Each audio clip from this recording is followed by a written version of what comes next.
All gas, no brakes. That is the slogan of 43-year-old April Showers, and she is the CEO of Afro Unicorn. We're getting into the licensing business right here at the NASDAQ market site for our Forbes BLK newsletter CEO series. Hello everyone, it's Jabari Young, senior editor here at Forbes, and I'm at the NASDAQ market site. And behind me is April Showers. She is the CEO of Afro Unicorn. April, thank you so much for joining me on the Forbes BLK newsletter CEO series. We're talking to startups and smaller companies like yourself, making waves and impacts in the business. We're talking right now, and it is Women's International History Month, right? So I'm going to ask you, give me a notable figure, a woman figure who you might have looked up to as you've in your CEO journey as running Afro Unicorn. Oprah Winfrey. Oprah Winfrey. Oh, that was an easy one. I know I should have known you was going to say that. Why Oprah? Because Oprah was able to build something. Yeah. And I'm a builder. Yes. And so she had her show, but she took her show and she built a network. So that's why I looked up to Oprah. And she also found a way to make her show be inclusive. And although I'm a Black woman-owned brand, my brand is for everyone. Yeah. Absolutely. Listen, I had so much fun looking into your business and researching it. I'm telling you, I mean, the licensing business is something that people do not take advantage of. You had me watching The Toys That Made Us on Netflix. I mean, I dove right in. Tell me, take me into your business, because you are a competitor for the Disneys of the world. They got their Cinderellas, their princesses, and then right next to that is the Afro Unicorn and all the products, right? We're talking book bags, we're talking school supplies, party supplies, bonnets, all of that stuff. You bought 25 products. Take me inside of the licensing business. What's going on with Afro Unicorn?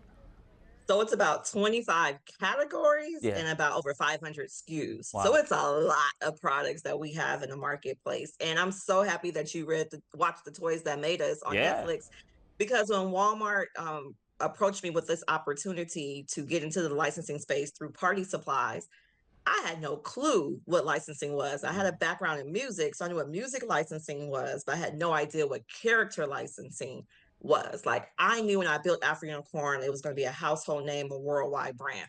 But I thought I would have to sell the business in order to get that type of distribution.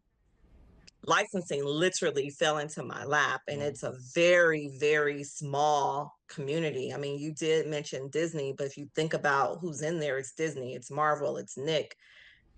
It's probably like 6 or 7 of us in that sector. Yeah, absolutely. I mean, listen, based in Los Angeles, right? Afro Unicorn is, and you have stores. You just added CVS, Target, you mentioned Walmart, Sam's Club. You got a whole bunch of retail stores, so you may have seen Afro Unicorn inside of it. I know my daughter was looking at your logo all weekend like, Dad, what is that? And I'm telling her what the product is. But, you know, again, looking at that Netflix special, The Toys That Made Us, you hear a lot of interesting gems about licensing, right? And the money that you can make from it. Take me on the inside of it, right? What's the biggest thing that you've learned about licensing product and why that might be a good route to take for an investor? So for me, once I understood it and learned it, I learned that I didn't have to have a full warehouse where I'm storing all this product and shipping it to stores. Yeah. Because my licensing partners, they're the ones that are the vendor of records and that they're shipping it in. They just give me a minimum guarantee up front and a royalty rate to continuously use the likeness of my image. But I'm still 100% owner, creatively and quality control. Nothing moves without me. So it was like that whole work smarter, not harder. Because there was a time when me and my son, we were pressing shirts in the kitchen. And I know all entrepreneurs have had that, where they went to the garage and they had all the boxes there. I mean, this is my office, but these are all samples. Yeah. This is not product that I'm moving. This is either a product that have additional samples or stuff I need to approve that's headed into the market space. So for me, I love licensing, and I would encourage anyone to really try to dive into it, because how else can you get through 40,000 doors, especially now? You know, it's very difficult, especially for Black women, to secure financing. And when you think about the license space, you kind of said it right there, right? You get the minimum guarantee, right? You use that money and you go do marketing and PR with it, and then you split the revenue with whatever they make, but that's a guaranteed check that company then takes your product and they go license, and they got to make that money back, and whatever they make extra, they start to split it with you. Sounds like a very, very good setup, right? But how did you start? I know the social media, the viral moment that helped you a lot? Did you have to go through any loans? Did you have to get a venture capital? How were you able to jumpstart Afro Unicorn? So the jumpstart happened in 2019, as you mentioned before. I'm a licensed real estate broker. And so I said, well, let me go and sell a property. So I went and sold a commercial property back then. And I took that first check, that was my seed money to invest. So it was self-started by myself. And then from there, again, I've just been fortunate to get those MGs, like you said, because the MGs is helping me with marketing. But there's so much more that we want to do. Like, in order to compete, we have to have content, we have to have immersive experiences. So I created another entity called Afro Unicorn Entertainment, where we are looking, hopefully, to bring in investors to help build out live experiences. Like, we want hotels, we want family activity centers. So that is the next move for Afro Unicorn. I can't say that I'm a competitor of Disney when they got Disneyland and I don't. Yeah, I So heard you that's the say next move. you're looking to open up your own amusement park one day, right? I mean, you're looking Yep. to go all top shit. But listen, you have made a comment that you have first started Afro Unicorn. You wanted to build it to sell it, right? Have you pivoted at all? Are you trying to keep it and then sustain it? Or do you eventually imagine maybe pivoting off and allowing a bigger partner to come in? Not on the Afro Unicorn side. If I didn't know about licensing, then yes, that would probably be my same mindset. Now, on the entertainment side, for all the immersive experience, the live action, all of that, yes, I am looking to take that entity and truly open that up, because so many people reached out to me in the beginning and they wanted to invest. I had a friend that called me. He said, April, I've been thinking about this business and me finding a job all wrong. All I need to do is invest in Afro Unicorn, and then I'll let you figure all that out. I said, Yeah, that would be good, but I'm not taking investors right now. absolutely. But for the entertainment side of it, I do. I Right. definitely want to, because there's no way I'm able to secure all that capital by myself. Right, and I'm hearing it. You said it. I've listened to you on a podcast. You get about 5 million in sales in 2022, if that accurate. Yes, in Okay, what was 2022. it in 2023? 2023, we had did 15 million. 15 million. So you went from 5 to 15 million in the span of a year. Wow, that's amazing, right? What is the estimate for 2024? Are we talking 30 million? Are you taking that step up again? We're hoping we're between 25 and 30. Wow, 25 and 30. How long before you say, hey, we're on pace to get 100 million in sales by 2030, 2027? I think you're about 2030. 2030. Wow. But again, if we get the right content in place, if we get the right, we just announced that I have a live action show coming out, the Miss April Book and Crown store. Where we're gonna put that out, and then we're working on the animated series Afro Unicorn. We're working on this immersive experience. All that pushes the licensed characters space. So if we could get those other areas, like, yeah, we could get there by 2027, no Yeah. doubt. Yeah. Talk to that young entrepreneur, right? Maybe she's not 43 years old, maybe she's 50, maybe she's 25, maybe she's 19, right? April, you were able to do something that a lot of people might think that they're doing, but they don't have the discipline to actually have a strategy behind it, and that is utilize social media, right? You were getting up every Saturday doing a show. You were looking at your audiences, right? You don't need 100,000 followers when you know you got a good 50 to 20,000 true followers. Talk about your social media strategy and how that helps you expand your business. Yeah, so from day one, the strategy was to find my tribe. So that's what I would tell any other entrepreneur: find your tribe. I knew that there were other women like me who were had multiple businesses or wanted to start a business or raising children, and I wanted them to know that they were a unicorn. So I went out and I started to look at hashtags like Black woman entrepreneur, Black unicorn, just all these different empowerment hashtags. And I went into their comments. I said, hey, have you ever seen Afro Unicorn before? I created a brand of women of color who hustle, follow the movement.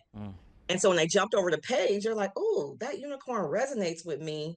And I see other people wearing it. Oh, I'm gonna jump on this, and I'm also gonna tell somebody, and I'm gonna buy a shirt. Yeah. Yeah. So that is how the grassroots efforts and the celebrities caught on immediately. Tiffany Haddish, Alicia Keys, Sherry Shepherd.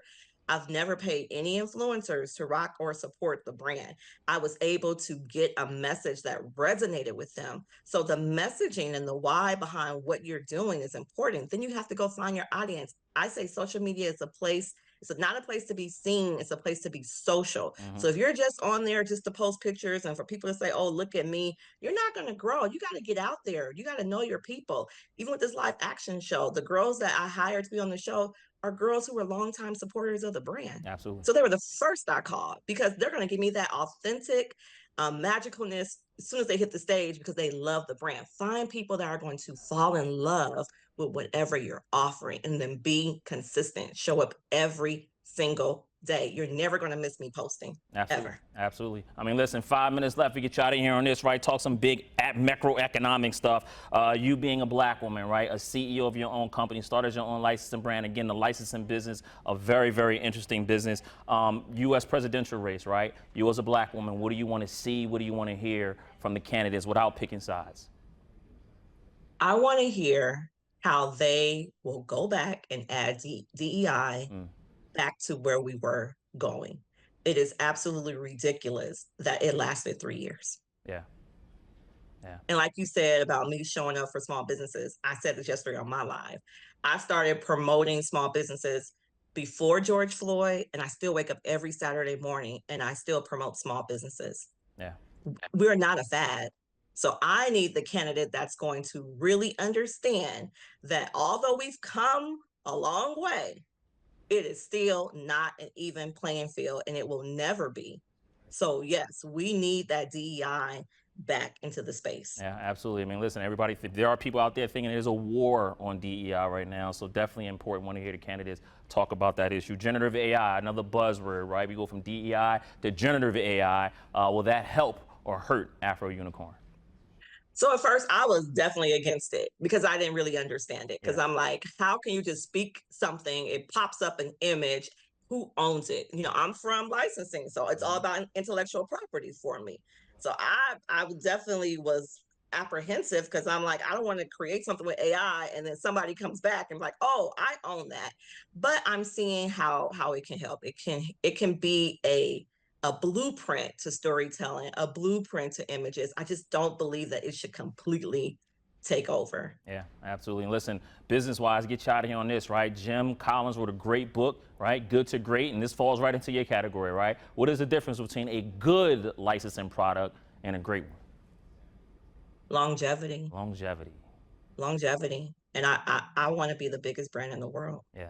Absolutely. I mean, listen, you come from LA, right? The marathon continues. The same year you started that. Hey. I remember you said, absolutely, Nipsey Hussle. God bless his life. April, thank you so much. I'm looking forward to seeing your product, right? I got to go to a couple Walmart stores, some Targets to find it. But I know when my daughter sees that black Afro Unicorn, she's going to immediately tell me to buy it. So I'm definitely got it. You got a fan out of me. Thank you so much for joining us on the Forbes BOK Newsletter CEO Series here at the NASDAQ Market Site. Now, we also got to get you here one day. Yeah, we can make that happen. Absolutely. Whenever you want me. Let's do I'll it. be in New York soon. Absolutely. Thanks a lot, Thank April. you, Jabari. Appreciate it.